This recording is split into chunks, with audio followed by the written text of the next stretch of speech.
Hello, my name is Aaliyah, I'm 16 years old and welcome back, or welcome to my channel, Redefining Me.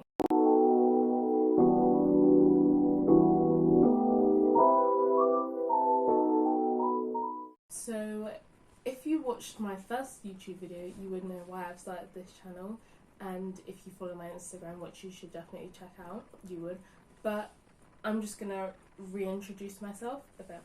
So, my name's Aaliyah, I'm 16 years old, I've been home educated since I was 8, and I had plans to go back to school and go to sixth form to study biology, chemistry, psychology and an EPQ for my A-levels, but unfortunately I didn't get the maths grade that I needed, so I can no longer do A-levels. So that has led me to enroll on a course at college in professional cookery, which I literally enrolled yesterday, which I'm so pleased about. And I'm going to be starting that from September, and I'm going to be doing a 2-year course in professional cookery, and I'm also going to be doing potentially doing biology A-level at home like I did my GCSEs, and I'm also doing a diploma in sporting excellence with British weightlifting because I do weightlifting. So I wanted to make this video because I wanted to do a deeper explanation. If I'm going to do this YouTube channel properly, I want you guys to know about me. So the reason that I've been homeschooled is mainly because I was diagnosed with autism when I was 9, I think. If I remember correctly, I was 9, 8 or 9, around about that time. And I'd been in school until year 4, so I started school when I was 4 years old. I started reception when I was 4, and I was in school for 4 years. And when I was in school, I had very high anxiety. I still have anxiety, and I wasn't diagnosed with autism at that point. And I just found school really hard, very mentally draining, very overstimulating. And as a young child, you don't want to feel that way. So my parents decided to take me out of school, which was the best decision that they ever made for me. And when I was 7 or 8, they took me out of school because I literally refused to go to school. Like, my head teacher had to call my mum to get me to go to school in the morning, which you shouldn't have to do. Children, you shouldn't have to do that. But I was not sleeping, I was not eating, so my parents decided to take me out of school and to homeschool me. They had no idea what they were doing, but it was the best decision that they'd ever made for me, and I'm really thankful that they did. So I came out of school when I was 8, and I'm gonna be completely honest, I did no schoolwork whatsoever. From when I came out of school, I knew how to read and write and do basic maths, but other than that, I did not know anything. I didn't do any sit-down like schoolwork. I didn't do exams. I didn't do my SATs. I didn't do my 11 plus because I didn't need to. But I did have French lessons, and as you know, I love cooking, and I did cooking, so I did do things. I wasn't just sat at home like doing absolutely nothing. I went to like groups, I went on trips, like educational trips to like science museum and everything. And when I was cooking, I did do elements of English and maths, so I would have to measure out the ingredients, read the recipes, etc. And so I did do that. And when I was about 12, I don't know what happened, but something happened and I was like really interested in biology. My first career path that I chose when I was like 10, I wanted to be a chef. I wanted to cook in a restaurant and do stuff because I was so interested in food. I still am, which is why now my second option is doing catering. So I was really interested in food and I wanted to be a chef.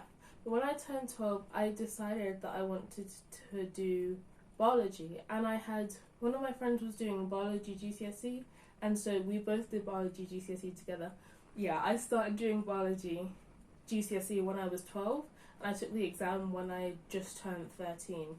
So yeah, not the typical way you do GCSEs, and especially not after having not done any work for like 4 years. Like, wait, let me count, 7, 8, 9, 10, 11. nearly 6 years I hadn't done like any sit down work for, and I don't know what hit, but I was just like, I'm going to do this, and I managed to get 7 in biology, which was really cool. And then I decided to change my career path. Then I wanted to go into sciences, I wanted to do all of that things, and I kind of left cooking behind because I did do a level 2 creative crafting cookery, which is equivalent to a GCSE, one GCSE, when I was 11. So I did do that, and I got the equivalent to a level 9 at GCSE in that. And so I did that. That was quite fun, but it wasn't like the best fun that I'd ever had, because I had to cook, but I then also had to write down what I'd done, write down like recipes, take pictures, take videos of everything, and all I wanted to do was cook. I was 11 years old and I wanted to cook. So yeah. And then when I was 14, I did human biology. So I didn't do the traditional GCSEs. I did maths and English, which is traditional, and then I did my food course, which was an online course. So all of my courses that I did for GCSEs were online because I was homeschooled, and it was just easier for me to do it that way. And so I didn't do any practicals for sciences. So I did human biology when I was 14, and this was very stupid and naive of me. I decided I was going to do that all by myself. Asked for no help, asked for nothing, because I was the best. I knew how to do everything. That's what I thought at the time, but now I know that asking for help isn't bad. It's not gonna hurt you. It doesn't mean that you are weak. It means that you want to learn the right things and you want to make sure that you're right. So I did make a mistake by not asking for help when I did human biology, but I managed to scrape a 6, which I was not pleased with at all. Yeah, I was not pleased with. Then, the following year, I was 15, so last November, I took my chemistry exam. To say the least, it was hard, because November is meant for retakes for GCSEs, and that was when I was taking my first exam, so the papers are harder. So the chemistry paper was harder, because it's meant for people who have done all the work over the past 3-4 years and failed their past exam in the summer and then need to retaking it. So I got a 5, and I'd already applied to 6 forms, and the 6th form that I wanted to go to, Prendergast, which was the one I can't speak, which is the one I was supposed to go to, needed 6s in everything to do all the subjects that I wanted to do. So I'd had a 7 in biology, a 7 in human biology, a 9 in food, and so I needed that 6. And so I was like, I either just give up, or I retake the exam in the summer, like lock in and do all the work along with my English and maths. So I decided to redo everything instead of getting it remarked, because I wasn't too far off a 6, but I didn't want them to take off marks if they found something that was not meant to be marked. And so I retook it in the summer. I got 6, which I'm really happy about. And then English, I got 6, which I was predicted. Funny story actually, I got my English results earlier than I was supposed to. I got it on Friday the 16th of August, and so I was at the summer school and I got home and I found an envelope with my name on it, and I was like, oh my god, why have I got an envelope? I don't get mail. And so I opened it and I was like, oh, it's my English. And I was literally like so happy, because all I needed was a 6, and so I'd got 6s in everything.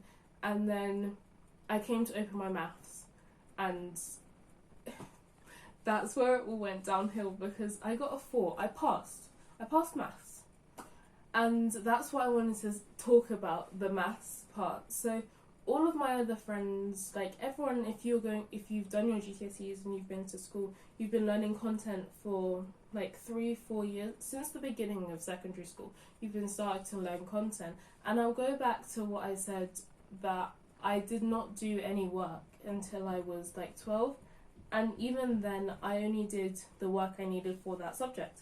So maths for biology is not that hard. It's literally like adding up stuff and other stuff. And then maths for chemistry is slightly harder, but it's not as hard as actual maths. Because the thing is, I can do maths for sciences. It's just the maths for maths that I find really difficult. And so we were very ambitious, and I only started learning the content for maths in September last year. And I'd done no maths prior to that. Well, I'd done a bit, like here and there, but I like hated maths. And that was the thing that when I was in school was not great for me, because it gave me really high anxiety. And I remember anytime I had to do maths, I would literally start crying, and it was not fun, to say the least. And I thought I was bad at maths, and I genuinely did think I was bad at maths, and I hated maths, and I could never do it, and it was terrible. But when I started learning content for maths, and I found that I was actually getting questions right, I was like, it's not that hard. Like, I actually feel like I can do this. I feel like I can get the 6 that I needed. But unfortunately I didn't. So I only actually had 7 months to learn all of the content that I needed for IGCSE Edexcel Maths, which is a harder paper than GCSE. Even though GCSE has 3 papers, Edexcel IGCSE. So IGCSEs are international GCSEs, and so anyone in the whole world can take an IGCSE, because they're for international students as well. So I'm not just competing against the people in the UK who are taking GCSEs. I was competing against everyone in the world who's taking GCSEs, which now I say it out loud is like insane. But I had like written stuff down, and I was not happy with my results at all, and it was not a good time for me at that point. So on Thursday when I opened my results, I was like, this is the end of the world for me. I cannot do anything else. What am I supposed to do now? I had this plan, and now it's been ruined. And so my mum told me to write down things that I thought was true, because I was literally like devastated. I was like, what am I supposed to do now? And so I wrote down a bunch of things, and I was like, I'm a failure, I can't do anything, I can't do a simple exam, what am I supposed to do? I'm not going to be able to go to uni, because my plan was to do, it was either biochemistry, food chemistry, or nutritional psychology, and I'm looking at nutritional psychology now. And I wanted to do an apprenticeship degree in nutritional psychology, and also a PhD in nutritional psychology. And so the stuff that I wrote down was like, I'm a failure, I'm not going to be able to do a PhD anymore. They're going to look back at my maths grade and be like, she can't do maths. Some other things, I can't exactly remember everything else, but then anything that I wrote down I showed to my mum, and she read them back to me and was like, do you think this is true? Are you a failure? And I had to have a really long think and be like, I'm not a failure. I've done this maths GCSE in 7 months. My teacher didn't mark any of my papers. I had to mark them all by myself. I did have a bit of help from my granddad, because he's a maths teacher, but I had no papers marked. I had to mark them myself, so I didn't know what level I was on. So I just had to be kind to myself and be like, you've done this in 7 months. Like, you've passed maths GCSE in 7 months, where all of your other friends have been at school learning this content for 3-4 years. They've had people on them all the time. They've had people asking them. They've had people to ask. And then even some of my home ed friends, they've had their parents on them the whole time. They've had help. They've had people there the whole time. And I will now ask for help. And during my maths GCSE, I was asking for help. But the thing is, when you're not an only child, it's not all about you. So it couldn't be about me the whole time, and I'm not upset about that. But I just need to remember the facts that I'm not on my own, and that the 4 in maths isn't going to stop me from doing anything that I want to do, and my autism isn't going to stop me from doing what I want to do. I don't look at autism as a disability. I don't look at it as the facts that I'm disabled, because I am able to do stuff. I just need a bit more time sometimes, or a bit more help, and I just do things in a different way. So yeah, that is what I wanted to come on here and talk about, because I didn't feel like I explained it properly in my first video, because it was very short, and that was the first video I'd ever made, and I was just trying to get used to everything. So yeah, I hope you guys enjoyed this video, and I hope to see you next time for another video. I hope that you have learnt a bit about me, and that's what I wanted to do here. And just a nice comfortable talking session on my bed, because that's fun.